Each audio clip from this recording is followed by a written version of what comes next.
శ్రీగురుభ్యో నమః. త్రయంబకం యజామహే సుగంధిం పుష్టివర్ధనం ఉర్వారుకమివ బంధనాన్ మృత్యోర్వృక్షేయమామృతాత్. శివాయ గురవే నమః. శివపురాణం 17వ రోజుకి స్వాగతం. ఈరోజు భైరవ చరిత్ర గురించి తెలుసుకుందాం. శౌనికాది మహామునులారా, భైరవుని చరిత్ర తెలుపుచున్నాను వినుడు. పూర్వముందు సృష్టాదియందు బ్రహ్మ పరమేశ్వరుని విష్ణువుని కాంచి తానే సృష్టికర్తనని తన్ను అందరూ సేవింపవలని పలికెను.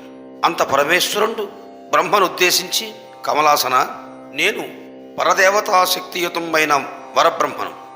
నేనే తొలుత లక్ష్మీ జనార్దనులను సృజించితిని. భూత సృష్టికై ప్రపంచ నిర్ధారణకై నిన్ను జనార్దనుని నాభికమలము నుండి సరస్వతీ సహితముగా వీడి తమోగుణ ప్రధానవుడో కాక ప్రపంచ సృష్టిని చేయుచుండుము.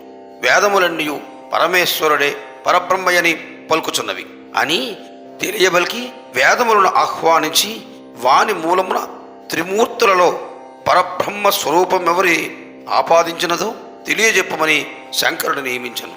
వేదములన్నీయు ఏకకంఠమున శంకరుడే గజదారుడైన పరబ్రహ్మయని, శివుడే సమస్త కర్మలకు ఆధారభూతుడని, సకల యోగాభ్యాసములకు మూలాధారుడని, శంకరుడే అని పరదేవత అయిన పరమేశ్వరుడే పరబ్రహ్మయనియు, వేదధరుడనియు, వేదస్వరూపుడు పరాశక్తియుతుడైన శివుడే పరబ్రహ్మయని ఘోషించుచున్నవి. అట్టి శంకర విహారముల వలనే లోకములు సుఖించుచున్నవి.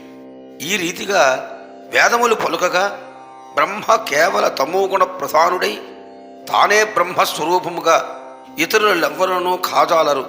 వేదములు పలికిన వాక్యములు మృషకాని సత్యములు కావని పట్టుదల వహించను.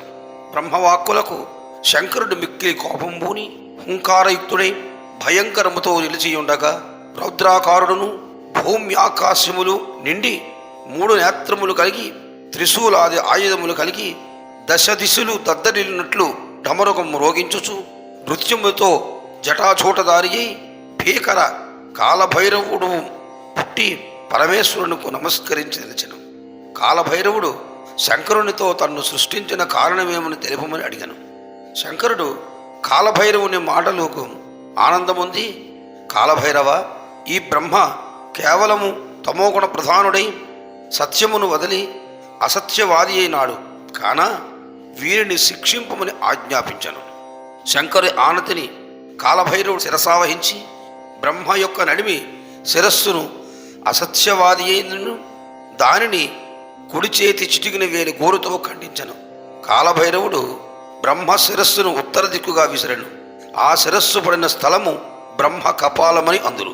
శంకరుడు కాలభైరవుని రౌద్రాకారము చూసి, భైరవ, నీవు సదాకాల భైరవుడవని పిలుచుచు నా హుంకారమును పుట్టినందున నా సాన్నిధ్యమును నివసించుచు నాకు అంగరక్షకుడవై మెలగుచుండువని పలికెను.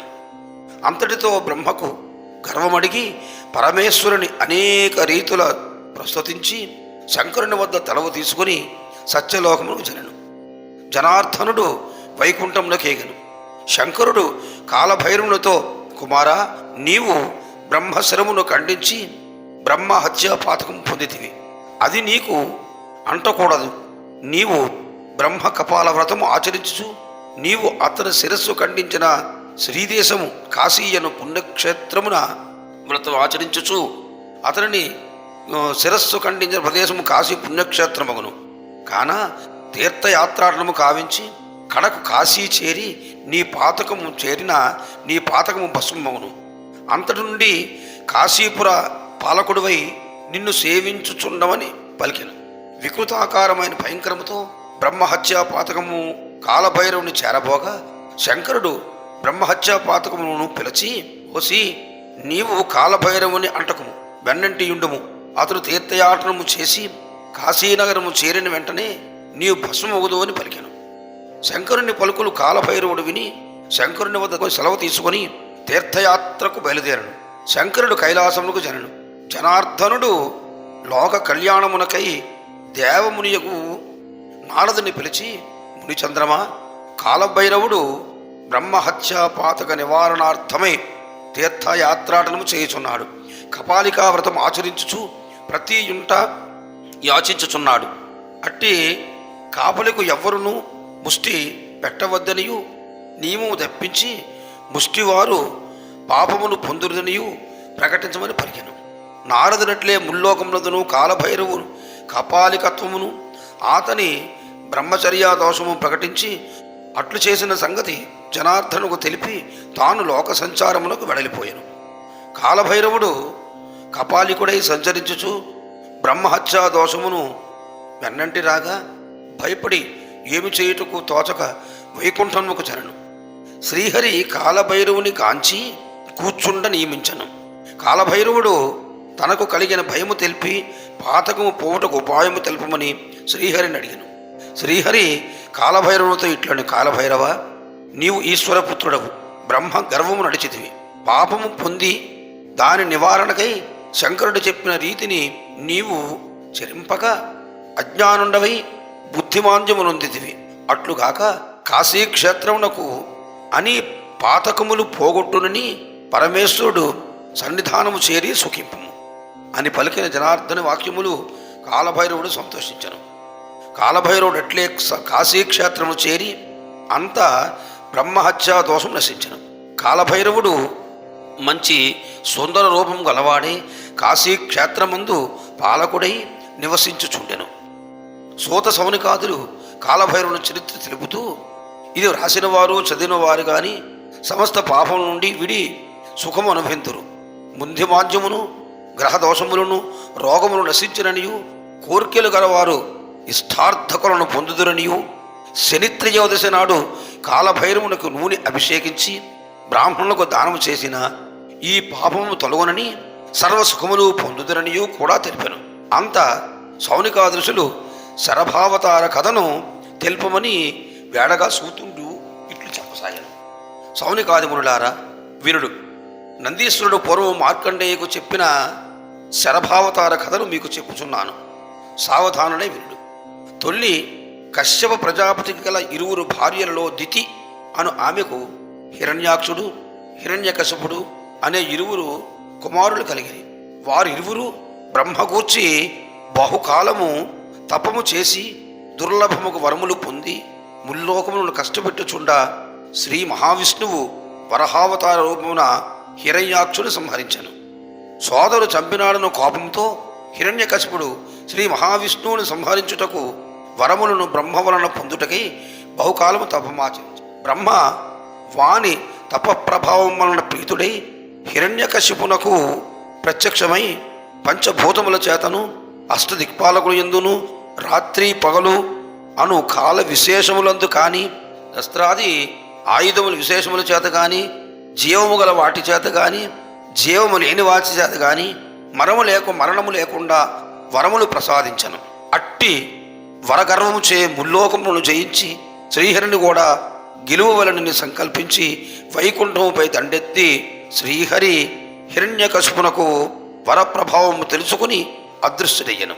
హిరణ్యకశిపుణ్ణి ప్రదేశములు, నదులు, సముద్రములు, పర్వతములు వెతికి శ్రీహరిని గానక అతడు లేడని నిశ్చయించి శోణీపురమునకు వచ్చి సుఖముగా ఉండెను. ప్రహ్లాదుడు అతనికి కుమారుడు హరిభక్త పరాయణుడగుటచే వాని యందు తండ్రి కోపించి వానిని పలు బాధలు పెట్టెను. ఎన్ని బాధలు పెట్టినను ప్రహ్లాదుడు హరిభక్తి విడవలేదు. ఒకనాడు ప్రహ్లాదుని రప్పించి శ్రీహరిని చూపమని నిర్బంధం పెట్టాను.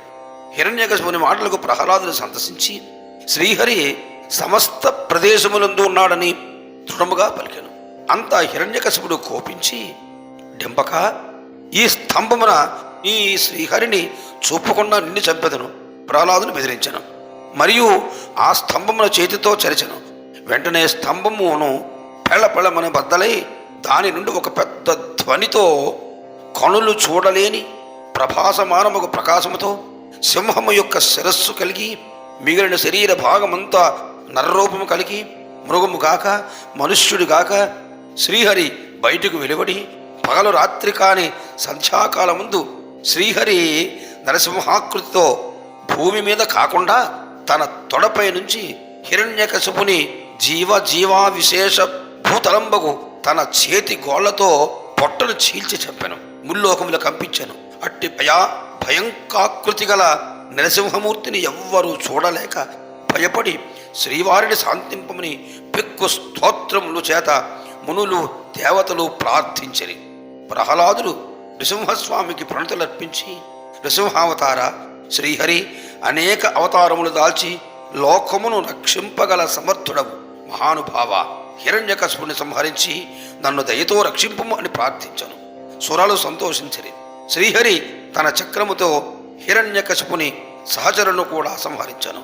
అంతట శంకరుడు నృసింహస్వామిని చూచి ఆ భయంకరాకృతిని శాంతింపకుందుట కాంచి వీరభద్రుని పిలిచి, నీ శరభావతారమున ఈ నరసింహమూర్తిని శాంతింపమని ఆజ్ఞాపించను. వీరభద్రుడు శరభావతారం దాల్చుట. అంతటి వీరభద్రుడు పరమేశ్వరుని పలుకులు ఆలకించి సంతసించి తన దేహమును భువన భోళాంతరములు లేకుండానట్లు వృద్ధిపరచి 4 ముఖములు, 2 పాదములు, 2 రెక్కలు, గోళ్ళు, నేత్రములు గల పక్షి రూపములో ఆకాశ మార్గమునకెగిరి నృసింహస్వామికి ఎదురుగా నిలిచెను. ఆ నృసింహమూర్తి ఈ శరభావతారమును చూచి భయముంది, పరమేశ్వరుని ప్రియకుమారా వీరభద్ర, నీవిట్టి ఆకృతి ధరించుట గల హేతువేమి?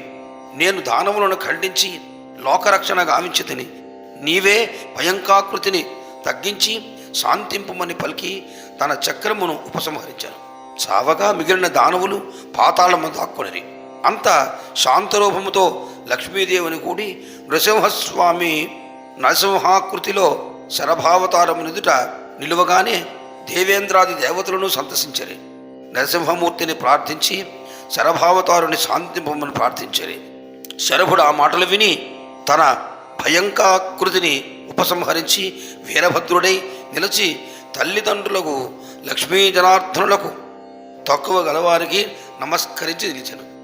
నృసింహస్వామి ప్రహ్లాదునకు అనేక వరములిచ్చి శోణితపురం ముందు సింహాసనానుసం చేసి పట్టాభిషిక్తుని గావించి శాశ్వతముగా రాజ్యపాలన చేయుచు నా భక్తుడివైయుండుము అని చెప్పాను. అందరూ ఎవరి సదనములకు వారు జనరి.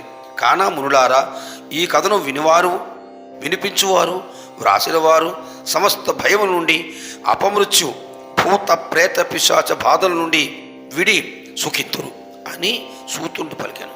పరమేశ్వరుడు యక్షరూపమును విశేషములను తెలుపుడని సూతుడు అడిగిరి. ఇట్లు సూతుండు చెప్పసాగెను. ఓం తత్సత్. సహనాభవతు సహనౌ భునక్తు సహ వీర్యం కరవావహై తేజస్వినావధీతమస్తు మా వద్విషావహై. ఓం శాంతి శాంతి శాంతి. సర్వే జనా సుఖినో భవంతు. సమస్త లోకా సుఖినో భవంతు. సుఖీ భవ సుఖీ భవ.